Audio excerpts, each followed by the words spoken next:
Legenda Putri Runduk antara Putri Pulau Mursala dan Pangeran Kerajaan Sorkap.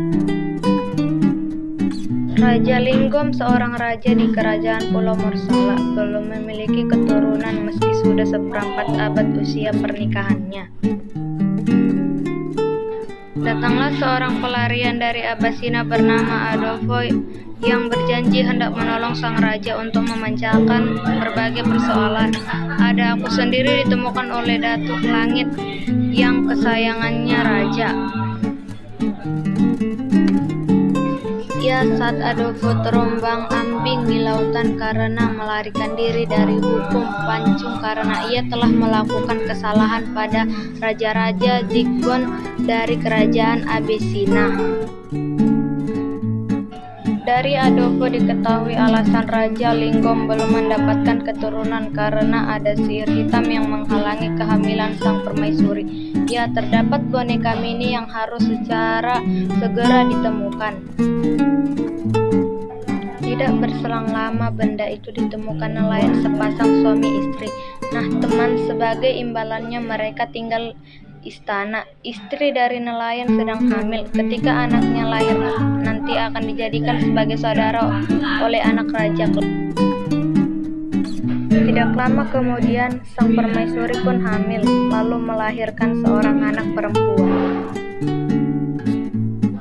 Awalnya sang raja sedih. Ia berharap anak yang lahir adalah seorang anak laki-laki. Kesedihan berlangsung sirna karena banyak tamu yang memuji kecantikan anak perempuannya. Ya, sang raja memberi nama anak perempuannya dengan nama Putri Runduk.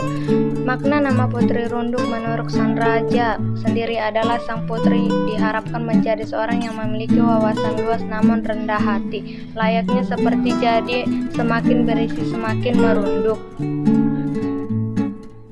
Raja yang menginginkan putri satu-satunya ini menjadi pewaris kerajaan kelak. Ya, sang putri tidak boleh berlaku kasar dan egois pada rakyatnya. Putri Runduk pun tumbuh menjadi anak yang lincah, lucu, dan cerdas.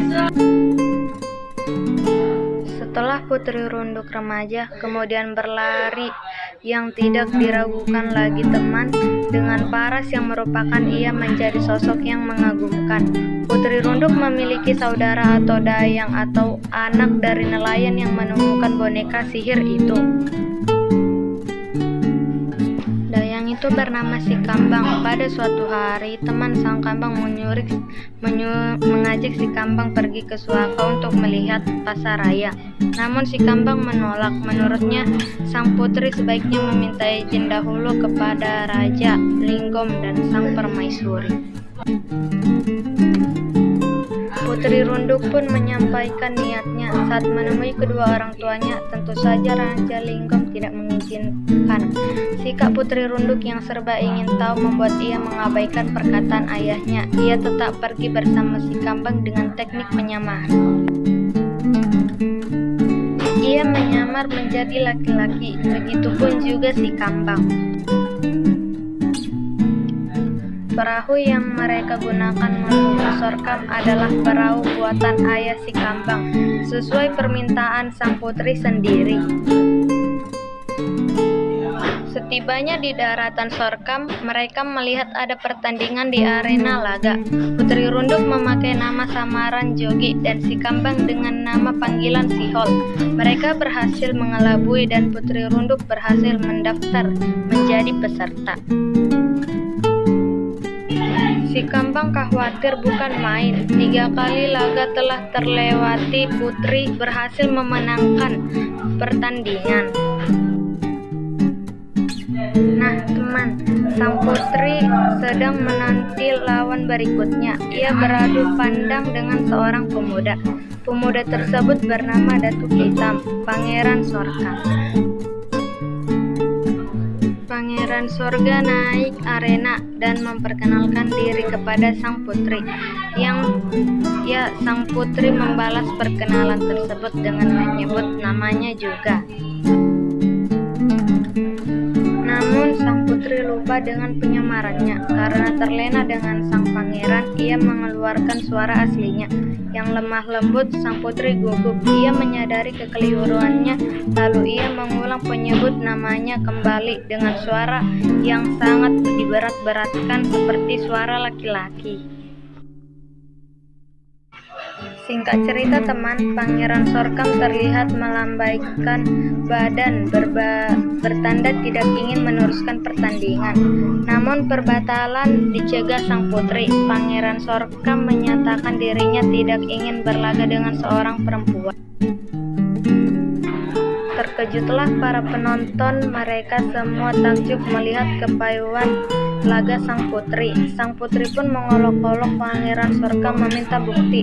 "Buktikanlah kalau kau hebat dan bisa mengalahkanku," katanya teman, diikuti sorak-sorak para penonton. "Atau jangan-jangan kau takut kepadaku? Hahaha, kasihan sekali," katanya, diikuti suara para penonton. Karena merasa direndahkan teman, terpancing juga Pangeran Sorkam. Ia melakukan gerak membalik badan dan mengayunkan kaki. Terlepaslah penutup kepala jogi alias Putri Runduk. Tergerailah rambut panjangnya yang hitam dan lembut. Putri Runduk membalas perbuatan Pangeran Sorkam dengan cara melayangkan kaki ke arah wajah sang pangeran.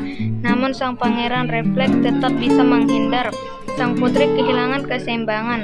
Pangeran Sorkam dengan sigap menangkap tubuh sang putri yang limbung sehingga tidak terjatuh. Dada kedua insan itu berdebar. Mereka berdua saling jatuh cinta. Akhirnya mereka turun dari arena laga. Tidak ada yang kalah atau menang. Pangeran Sorkam mengajak sang putri berbincang-bincang. Pada saat bersamaan, Datuk Langit melihat Pangeran Sorkam dan sang putri dan mendekat ke arah sang putri.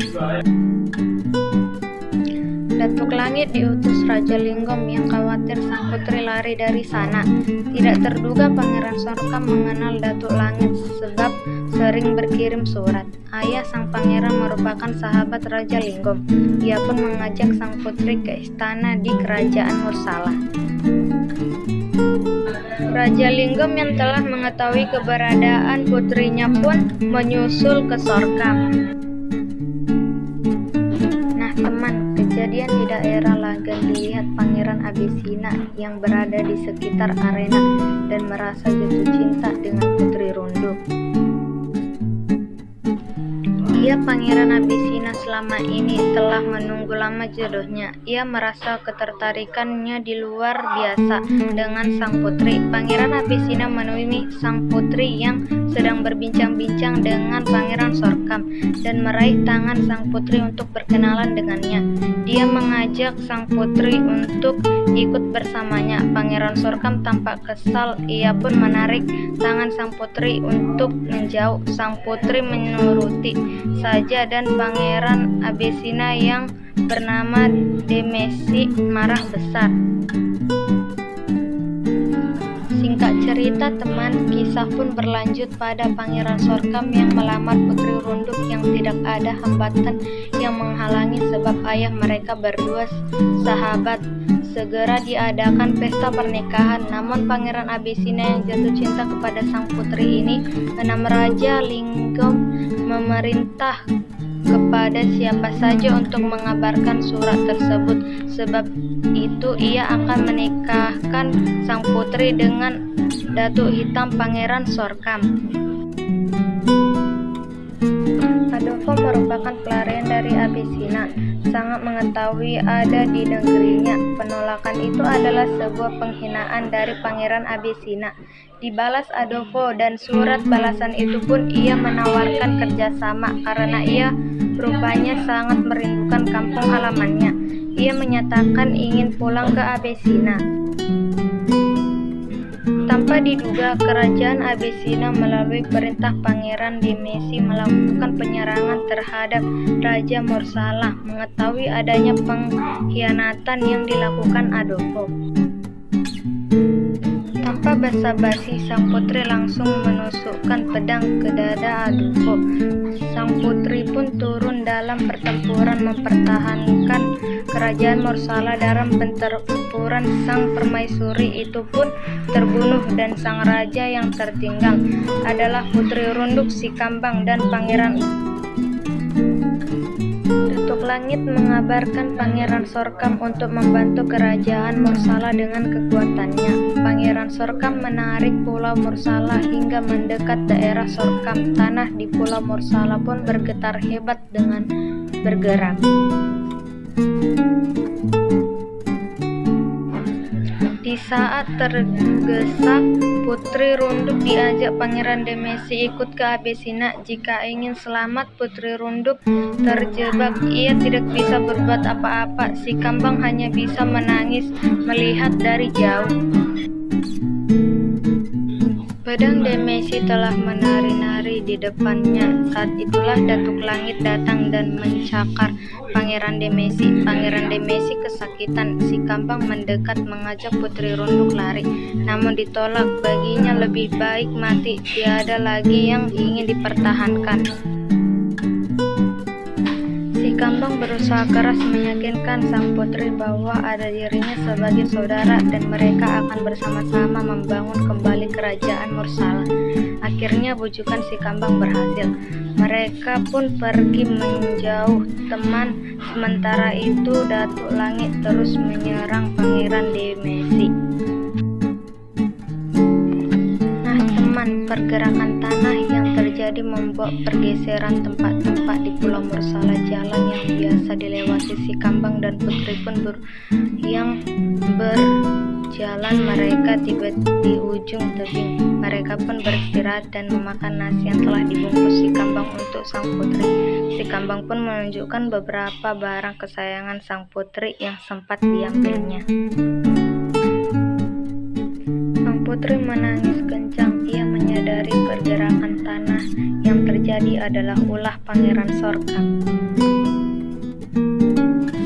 Di tengah peristirahatannya, entah bagaimana caranya, Pangeran Demesi sudah ada di hadapannya. Sang putri dan si Kambang yang sedang berpelukan terkejut. Teman, pangeran itu tetap meminta sang putri menjadi istrinya. Dengan seketika sang putri berdiri dan meludah tidak terima dan ia meloncat dari tebing. Si Kambang histeris, begitupun Datuk Langit. Datuk Langit segera menyusul sang putri dengan cepat. Ia mencoba mencakar pakaian sang putri.